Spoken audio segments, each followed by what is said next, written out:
So it finally happened. Spotify for Podcasters is mostly going away. There are some dramatic changes and removals coming to the tool. And I know that a ton of podcasters out there are using this for podcast hosting. So we're going to walk through everything that's being removed, as well as some alternatives that are out there for other podcasting hosting solutions that give you a ton of tools and features if you do want to make a switch. So here's the announcement article from Spotify for Podcasters. The first place to start is, well, why would they remove these features? Why would they get rid of it? And this is something that's very predictable. I've been predicting this for a very long time. And whenever I would recommend other podcast hosting solutions, I'd get a fair amount of comments saying, well, why not recommend Spotify for Podcasters? It's free. And that would be the exact reason why I wasn't recommending it, because whenever something is free, you are what's being sold. And if it's a publicly traded company that's giving something away for free that costs them money, it's going to be the first thing to go whenever they're not looking great in the eyes of investors. And that's exactly what happened here. They've made some serious changes that will affect you if you are using Spotify for Podcasters. So here is the update. Evolving how you create on Spotify for Podcasters. It's a very generous title here. So beginning on July 9th, which is very soon, certain proprietary creation tools available on Spotify for Podcasters, mobile and web experiences will no longer be available. And these are most of the reasons why people were using the platform in the first place. So these include Record with Friends, mobile and web, Music and Talk, mobile and web, voice messages, mobile and web, the episode builder experiences on mobile and web, which includes recording and editing tools. Note, ad segments can still be added to episodes using the waveform ad insertion tool. Background music is removed. Library, another note, the library will be moved to settings to give access to all audio files created or uploaded using Spotify for Podcasters, and sounds will also be removed. For more information about these changes, you can read our blog post in more detail here. Let's open that up.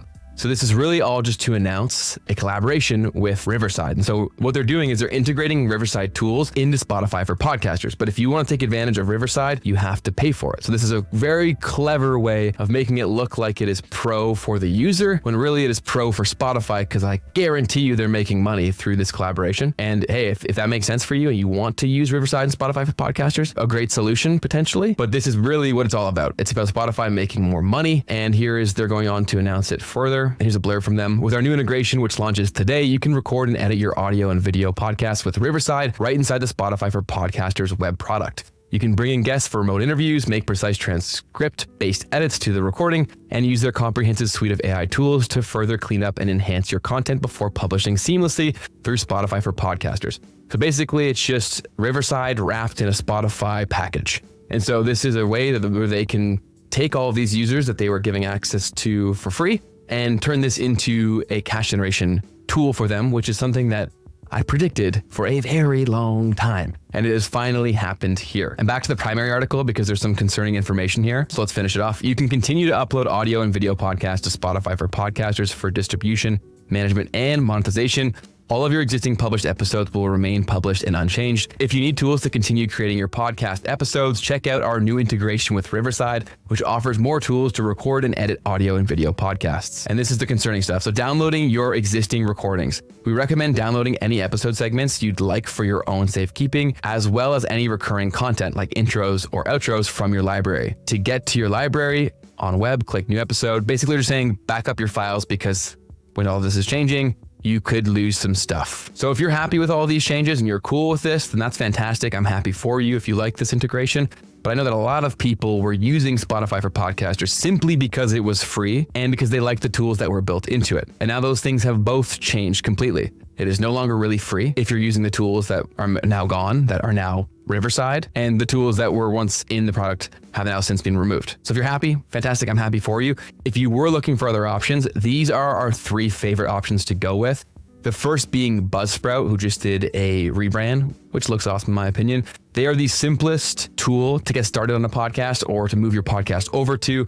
They are incredibly simple, easy to use. I've been using them for years at this point. I know everyone on the team, and they are a great product and team behind it. They are incredibly responsive whenever you have issues. They have a lot of awesome features, which we'll go through quickly here.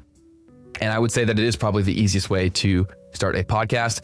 They've got statistics. They got Magic Mastering, which is an awesome tool. It's basically, as they call it, an Instagram filter for your audio. It treats it and makes it sound substantially better using AI. You can accept payments and publish premium content. You can get paid with Buzzsprout ads, which is their exclusive ads platform for Buzzsprout users. And they just released their new mobile app, which looks pretty sweet, where you can manage and grow your show on the go. They have automatic episode optimization, dynamic content, you name it. They've got a ton of features built into here. like making your podcast accessible, like a podcast player for your website, team members that you can add, a bunch of stuff here. And we have a more detailed walkthrough of Buzzsprout with their head of marketing, Albin. So if you do want to give them a shout or maybe look into them a little more, I recommend watching this video, which we just linked in the card above. We go in depth with Albin explaining the product and exactly how you can maximize its use. The next product we'd recommend if you don't want to go with Buzzsprout would be Transistor. Much like Buzzsprout, it's an incredibly simple product to use. There's not a ton of features in here, but they give you more than you need to run an effective show. And some awesome things that I want to highlight about Transistor specifically is the option for private podcasts. So if you want to run a show internally for your team, this is a fantastic option for that. Their pricing is also pretty awesome, where it only goes up based on how many downloads you have.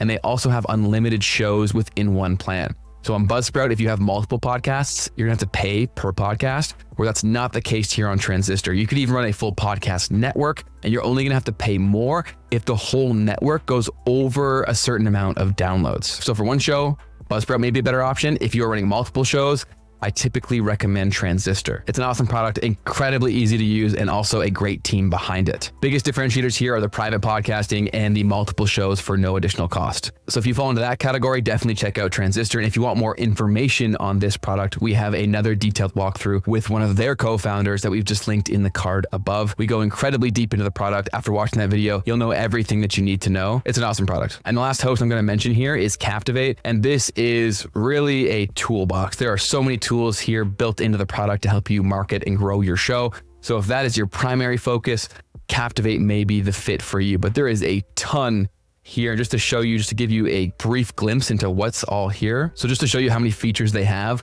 this is the depth of features we're talking about here. Each of these are different features. So there's a ton built into this product. They're constantly adding on to it.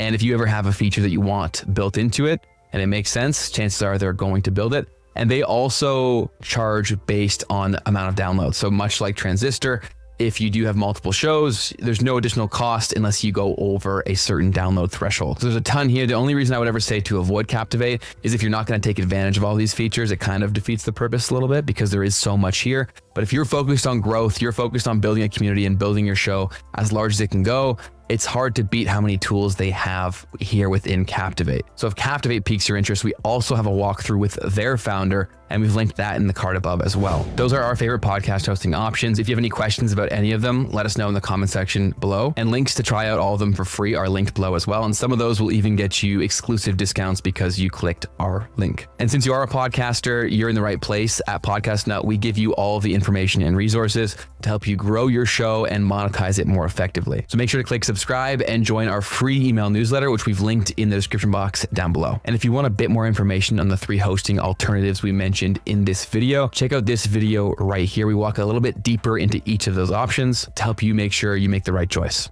So go ahead and click this. I will see you over there, and happy podcasting.